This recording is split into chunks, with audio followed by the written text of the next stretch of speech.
नारायण जगताप, मुक्काम पोस्ट वाकारी, तालुका दौंड, जिल्हा पुणे. आमची इथं चाकण इंगळे माळुंगे येथून श्रीपती बाबा महाराज यांची पालखी. तर आम्ही आमचे वडिलांच्या अगोदर आमची आजी होत्या, वडिलांची आत्या, त्या घालायच्या नंतर वडील, वडिलांच्या नंतर आम्ही करतो.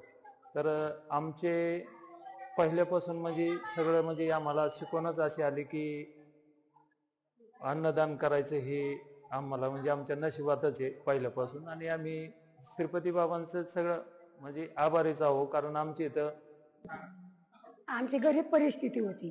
आज आम्ही 10 वर्ष झालं तिथून मोर आमचं चांगलं होत गेलं. ह्यांना जेवण करीत राहिलो होतो. नाजूक परिस्थितीत केलं आम्ही, तर चांगलं झालं. आनंद आहे आम्हाला, हे आनंद आहे आम्हाला, आनंद लुटतो आम्ही. उलट आम्हाला 8 दिवस झोप येत नाही की आमच्या घरी बाबा यायच्यात, मग आम्हाला इतका आनंद वाटतो.